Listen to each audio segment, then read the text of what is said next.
Welcome to First Sleep Aid, calm stories to help you unwind, learn, and fall asleep. From true crime to curious facts and thoughtful ideas, always softly spoken. Subscribe now and take a deep breath. You're in good hands. Picture this, a small child, maybe 4 years old, sitting all alone in a pretty simple room. And on a table, right in front of them, there's a single marshmallow, just sitting there on a plate. Then an adult comes in and makes a very straightforward offer. They say, if you can wait until I come back without eating this marshmallow, well, you'll get 2 marshmallows. A tempting offer for a 4-year-old. Totally. But the adult says, if you eat it now before I get back, then you only get the one you see.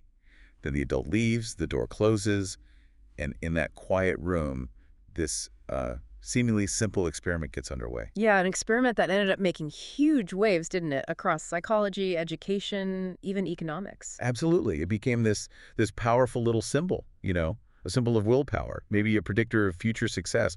For some, it even felt like a peek into a child's basic character. It really is remarkable, though, how such a basic setup, just a kid, a treat, and that choice could spark such deep questions. When you Yeah. really start digging into it, you have to ask, what was really going on in that room? Exactly. What did that brief moment, that decision, actually tell us about the child? And maybe more importantly, how have we interpreted it all? As scientists, as a society, what assumptions have we brought to the table? And what were the real reasons behind a child's choice? Waiting, not waiting. Maybe it wasn't always just about self-control. Precisely. And right at the heart of this whole story is the creator, Walter Mischel. His own life, starting so far from, the calm halls of Stanford, it's pretty compelling stuff. Yeah, born in Vienna, 1930. His family had to flee Nazi Germany when he was only 8. Imagine that kind of upheaval, that instability at such a young age. It seems like that experience, that early brush with survival, really shaped his thinking. It fueled this lifelong curiosity about what really drives human behavior. You can see how it would, that kind of sudden displacement, adapting to a whole new world. It must spark questions about resilience. Right. Why do some people cope and even thrive under pressure while others seem to struggle? For him, it seems, this wasn't just some abstract academic puzzle. It felt personal, rooted in understanding how people navigate really tough situations. That's a great point. And he started out in clinical psychology. But apparently he felt it was maybe a bit too focused on pathology, on what's wrong. So he shifted towards personality psychology, not to put people in neat boxes, but to explore that dynamic interaction, between us and our situations. Which was kind of different back then, wasn't it? You had the behaviorists saying the environment dictates everything. Yeah, and the personality theorists focusing on these stable internal traits. Mischel saw something more nuanced. He thought what we call character might be much more flexible, more dependent on the context than either side really allowed for. And this idea really challenged the dominant views at the time, which tended to be quite fixed, right? Yeah. Either environment or traits. Exactly. And his early research, especially the work he did in Trinidad, that really pushed back against that rigidity. Tell me about that. Well, he was studying delayed gratification in children from really diverse backgrounds, different cultures, different religions. And he noticed that the tendency to delay, to wait for a bigger reward, it wasn't consistent at all. It varied quite a bit from one community to another. Interesting. So not just an innate thing. That was the key insight. It suggested that waiting wasn't just some built-in trait, but something potentially learned, influenced by social expectations, by what was valued in that community. That's a huge shift. Seeing self-control not as this fixed virtue some kids just have, but more like a skill. Yes, a skill that could be shaped by experience, by the environment. It opened the door to thinking about self-control as something you could actually study empirically. Which led him eventually to that famous room with the marshmallow. Right back to Stanford, but now in the late 1960s, and Stanford then. It might have seemed calm on the surface, but underneath there was this real ferment. Oh, yeah. Civil rights, Vietnam, the counterculture, a lot of questioning of authority, of established norms. And Mischel arrives in the midst of all that, joining a psychology department that was already starting to challenge some of the old assumptions about human nature. So he fit right in with his skepticism about fixed personality traits. That idea that just labeling someone impulsive was too simple. It felt too simplistic to him, especially after what he'd seen. There was this growing sense that Behavior was more complex, more fluid. People were starting to focus more on that interplay between the person and the situation. That constant negotiation we all do between our inner drives and the world outside. And didn't his own kids play a role in his thinking too? Apparently so. He was a father watching his own children grapple with those everyday choices, those temptations. That must have made it very real for him. You can imagine seeing your own kids struggle with waiting for something better. It brings the theory home. And culturally, the 60s were all about the self, weren't they? Liberation, potential, self-actualization, self-regulation, this idea that we could shape ourselves. Right, there was this real interest in whether self-control was something you could cultivate. Could you engineer a better future through discipline? So the Marshmallow Experiment, in a way, wasn't just science. It reflected that cultural moment, that interest in self-control. And it started quietly, right there in Stanford's Bing Nursery School, not as some grand test of morality, but as a specific way to look at how a child deals with time, with waiting for a reward. Exactly. Mischel wasn't about grand theories so much as observing real choices in real time, Yeah. especially with kids because their reactions can be so direct. Yeah, he felt those little private moments when impulse meets intention. That's where you really see personality dynamics play out. And delayed gratification, inspired by Trinidad, was the perfect way to study those moments. It's such a simple premise, isn't it? The treat, the choice, one now or wait for two later, it mirrors so many real-life So dilemmas. simple, yet profound. But underneath, there was theory. He saw it as this tension between the impulsive, hot system Right, the desire for immediate satisfaction. and the more reflective, planning, cool system, the part that thinks about the future. And the design was meticulous to isolate that. Plain room, kid alone, treat right there in plain sight, making the temptation very real, very tangible. No distractions, just the choice. But it wasn't just if they waited, it was how they waited. That was crucial. All those strategies, turning away, singing, covering their eyes. Making up games. Yeah. And Mitchell saw those not as just quirks, but as active methods. Self-distraction, emotional regulation happening right there. It showed self-control isn't the absence of desire, but the management of it. Those were like early versions of cognitive behavioral techniques emerging spontaneously. So the kids were active participants in this sort of silent psychological drama. Completely. Each response was a unique negotiation. And for Mitchell, it was a lens on that stability versus fluidity question.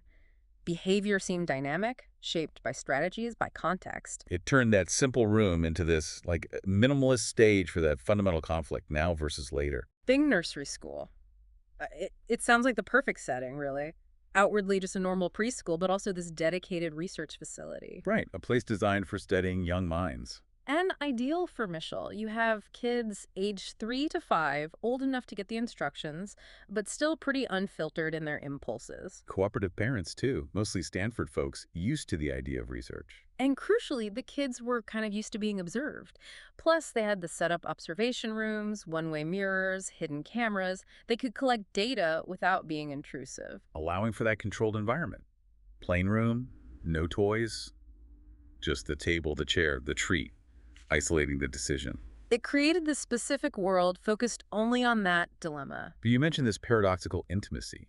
It wasn't cold and clinical. No, that's the interesting part. It was scientifically precise, yes, but within this warm, familiar place where the researchers actually knew the children, there was a level of trust. So the experiment could unfold more naturally despite the controls? Exactly. That combination allowed the waiting to be more than just a game. It became this, well, finely tuned encounter with time, with trust, with that internal tension. And Mischel hoped that through this simple dilemma, he could glimpse not just personality, but potential, right? That was the underlying hope, yes, to understand something fundamental about how children navigate that challenge. So then that moment arrives. Right. Child sits down, their world narrows to just that table, that chair, and that marshmallow. And the researcher gives the instructions, very gently, very clearly, right at the child's level. One now, or wait for two, and explicitly stating no tricks, establishing that baseline trust. Then the adult leaves, and the clock starts ticking.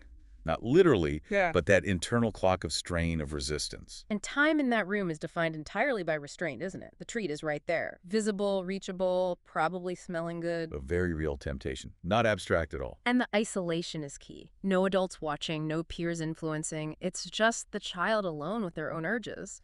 That simplicity actually intensifies the inner conflict. making waiting an act of imagination almost, conjuring that future reward. Which, for a 3 or 4-year-old, imagining even a few minutes into the future is a huge cognitive leap. You saw that range of reactions immediately, right? Some leaning right in, mesmerized. Sniffing it, touching it reverently. Others getting all fidgety, nervous giggles. And then those few who just sat there, incredibly still. Almost unnerving self-command. And for the ones who tried to wait, the effort was visible. Twisting, kicking their legs. Humming, covering their eyes, inventing these distractions on the spot. Totally uncoached strategies for managing that desire. It really hammers home Mitchell's point. Yeah. Self-control isn't about not wanting it. It's about managing the wanting. Absolutely. And those strategies, they're like precursors to cognitive behavioral therapy, to emotional regulation theory. They were discovering these techniques themselves. And the researchers weren't judging, were they? They were focused on the how. Exactly. How did they wait? What little thoughts, gestures, self-soothing things did they do to make it bearable? The process was the data. Believing that impulse isn't destiny, but something you learn to negotiate with. And the experiment showed that negotiation forming, again and again. And the camera. That was Mitchell's way of observing the mind in action, right? Not through abstract reports, but seeing it unfold. Yes, the unblinking lens behind the mirror.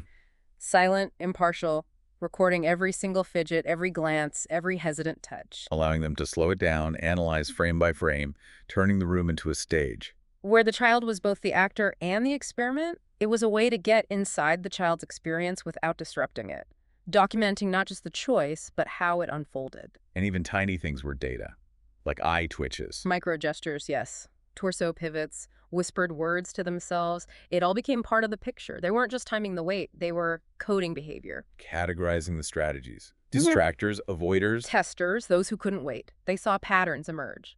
But also incredible diversity. Self-control wasn't one thing. It was this mosaic of tactics, learned, improvised, intuitive. It's a complex picture.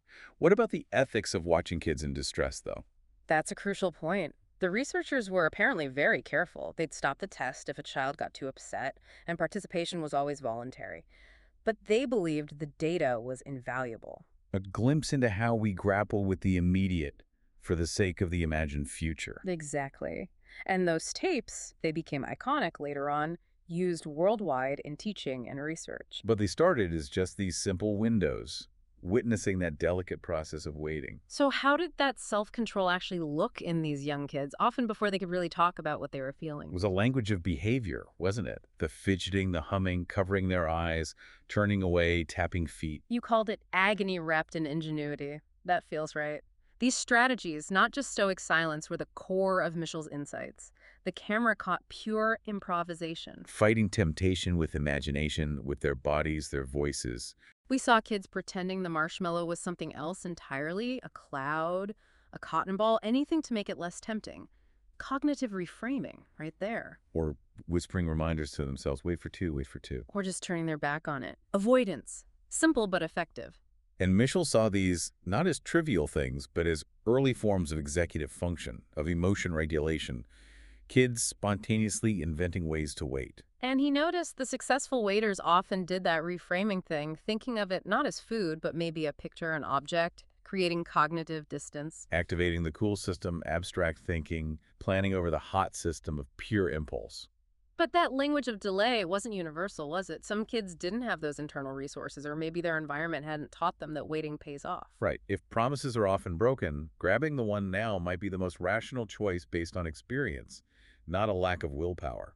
So the emerging truth was complex. Self-control as an act, this choreography of thought, feeling, imagination, revealing that fundamental human struggle between present and future. And there were specific kids, specific moments that really stuck with the researchers, weren't there? Little vignettes that were especially revealing. Oh, definitely. Those moments brought the data to life.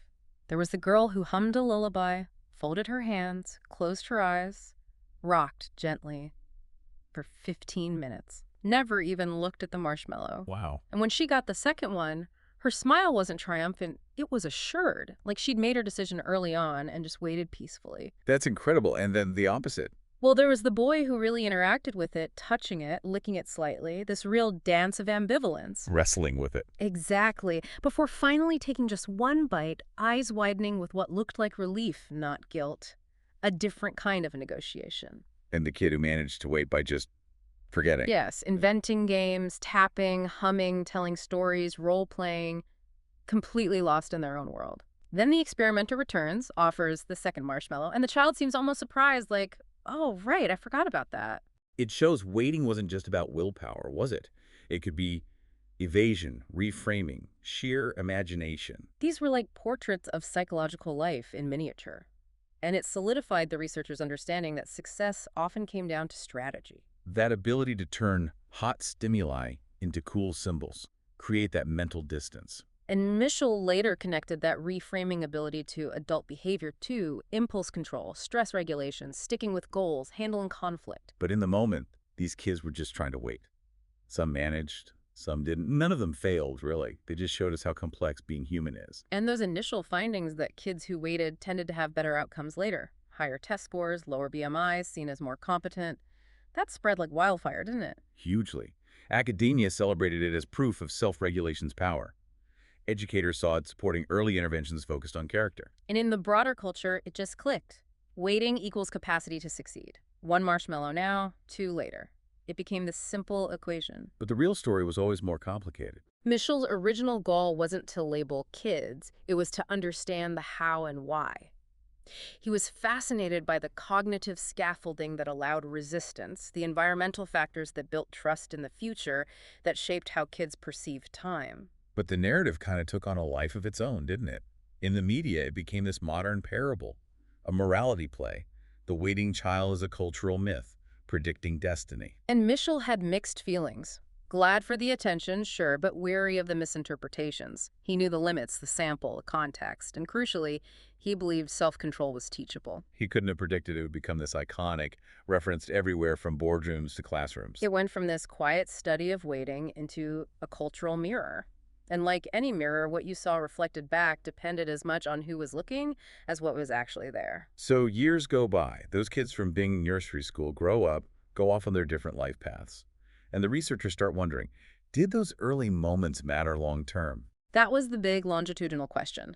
Could that brief encounter with a marshmallow actually predict someone's life trajectory? And Mischel committed to finding out, which is pretty rare in psychology, that kind of long-term follow-up. Extremely demanding work, tracking down participants years, even decades later in the 80s and 90s.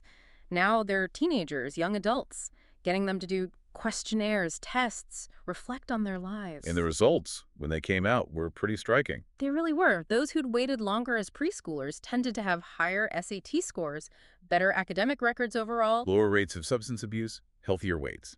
They were also described by parents and teachers as more competent, attentive, socially skilled. The correlations seemed pretty clear. It seemed to confirm that narrative, didn't it? That early patients could chart a life's course. It fit perfectly with the cultural story about meritocracy, good things coming to those who wait. But Mischel himself always urged caution, right? He knew the sample size was small, not representative of everyone, mostly Stanford-affiliated families, and it was correlation, not proven causation, probabilistic data. Still, this story was just so elegant, so compelling. That image solidified its place. The marshmallow test as shorthand for self-discipline, inner strength, it popped up everywhere. But the underlying question persisted. Was it really the innate self-control causing these outcomes, or were other, less visible factors involved? Yeah, like those specific correlations, the SAT difference, over 200 points on average between waiters and non-waiters. That's huge. It is, and lower attention deficits, higher college completion, better stress management as adults, lower BMI, fewer addictions, even lower divorce rates. It painted this picture. A statistical portrait of self-control as a life skill, affecting everything from thinking to resilience to health. And that fueled hope, especially for educators. If self-control is learnable, maybe we can teach it early and mitigate social problems, leading to ideas for interventions. Mindfulness in classrooms, cognitive training. The marshmallow became this potential tool for measuring, predicting, and maybe even improving human outcomes. But then the critical voices started getting louder. Was it really the child's self-control driving success? Or were these behaviors just indicators of deeper structural advantages? The argument being that kids who waited often came from more stable, resource-rich homes. Exactly. Homes where parents modeled patience, where the environment rewarded planning, where trust in promises was more likely. Maybe waiting reflected different life conditions, not just superior willpower. That adds crucial nuance. It doesn't mean self-control is invaluable. Not at all. But it suggests its roots might be relational, environmental, socioeconomic, not purely internal. Because delaying gratification requires believing the future reward will actually come. Trusting the adult, feeling like time isn't an enemy. Beliefs that are much harder to hold on to if your home life is marked by instability, trauma, or scarcity. So the marshmallow was never just about the sugar. It was about the child's internal narrative about the world, about others, about time. And later success might be tied to more than just waiting. That seductive appeal predicting adult complexity from a simple childhood task, it's powerful. But it bumps right up against that crucial question, correlation or causation? The public saw it as proof. Character determines fate. Scientists kept debating. Did waiting cause success or just happen alongside it? Distinguishing the two is vital. And then came that big replication study in 2018 from NYU and UC Irvine. They used a much larger, more diverse, more representative sample. And what did they find? It was illuminating. When they controlled for factors like household income, parents' education levels, and the child's early cognitive ability, the predictive power of the marshmallow test dropped significantly. So the link wasn't as strong once you accounted for background. Pretty much. They found kids from higher income families were more likely to wait, yes, but they also generally had access to more stable housing, better schools, reliable care, things that support development independently. Suggesting the ability to delay wasn't evenly distributed. It was embedded in context, in privilege maybe. So the replication didn't invalidate Mitchell's original work within its specific group. But it reframed it. It suggested the test captured more than just willpower. It captured trust, learned experience, socioeconomic support systems. Exactly. For kids in environments where promises often fall through, where resources are unreliable, taking the sure thing now can be a perfectly rational survival strategy, not a failure of discipline. Which challenges that whole morality tale narrative. Waiting isn't always best. Not waiting isn't always a path to struggle. It raised critical questions. What if the test was partly a reflection of inequality? What if success on the test reflected not just internal capacity, but the lived experience of stability, safety, reliable expectations? Those questions really shifted the experiment's legacy, didn't they? Not erasing the insights, but deepening them. Self-control is still important, clearly, but it's understood now as a skill profoundly shaped by environment. The marshmallow's meaning evolved from a symbol of innate potential to one representing the systems that nurture or hinder that potential. It became a test not just of children, but of the world they inhabited. We tend to frame waiting as wise and grabbing the treat now as impulsive. But what if, in some situations, the opposite is true? That's a powerful question. In worlds marked by scarcity, maybe food scarcity, maybe scarcity of dependable adult time, maybe just basic security, taking the marshmallow now could be the most rational, adaptive move, not a failure of patience at all. So we need to shift focus from just the child's action to their whole context. Absolutely. Think about environmental reliability. For a child, trust isn't abstract. It's a survival calculation, learned based on whether promises are kept, if adults are dependable, if rewards actually show up when expected. Like in that 2012 study by Kidd, Palmieri, and Aslan, where kids who dealt with an unreliable adult beforehand were less likely to wait later. Exactly. It showed trust, based on experience, was a huge factor, maybe more than just temperament. That really reframes the cultural story. Delayed gratification isn't universally good, it's context sensitive. It depends on the child's belief in the future. And scarcity itself has a psychological effect, right? Yeah. Behavioral economics shows it narrows our focus, makes us prioritize immediate rewards. It's an adaptive response to strain. Precisely. For kids growing up poor, the world might constantly teach them that security is fleeting. Choosing now becomes a learned response to unpredictability, not a character flaw. These findings really push back against simplistic narratives. Yeah. They make us face the idea that maybe our measures of virtue are often tied up with privilege. Patience is easier when life feels stable. To truly understand a child's choice, you have to understand the world they perceive. Otherwise, you're missing the whole picture. And the test itself originated in a very specific Western context, didn't it? Mid-century America, Stanford, kids of academics. Its assumptions about waiting, rewards, success were culturally specific. Absolutely critical point. The value placed on waiting is culturally shaped. What looks like self-control in one place might look different elsewhere. Are there examples of that? Definitely. Studies in Tokyo found Japanese children tended to wait longer on average. This seemed a link to a cultural emphasis on restraint, group harmony. Delaying personal gratification serves the social good there. Interesting. Different motivation. Or in rural Cameroon, young children also waited longer than many American kids, but it seemed driven more by obedience to adult authority, a learned discipline rather than internal distraction strategies. And in Colombia. There, studies suggested family dynamics and trust in caregivers were paramount.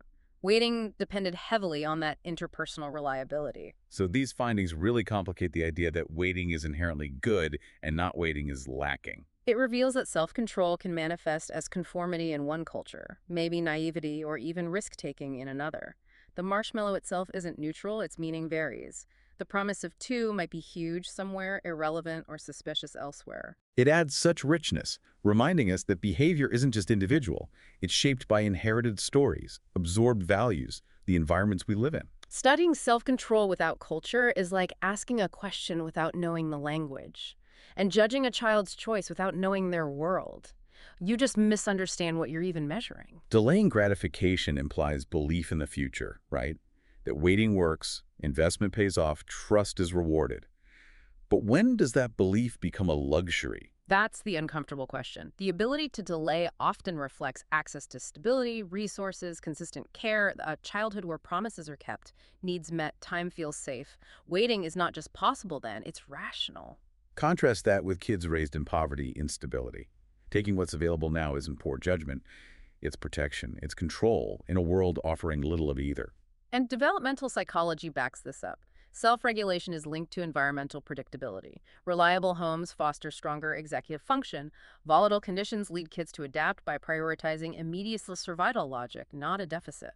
Yet we often frame delayed gratification as this personal strength, moral merit, a sign of discipline, worthiness of future success. And that framing obscures the reality that patience is just easier when your basic needs are secure. It's a dangerous oversimplification. The marshmallow test, in those simplistic readings, risked becoming a tool of judgment, labeling kids, promising if they waited, flawed if they didn't. Understanding the social scaffolding of self-control shows how dangerous that is. Delay isn't just about the child, it's about their world and whether time feels safe enough to wait in. So when we call delay a virtue, we have to ask, for whom is waiting a real choice, and for whom is it a gamble?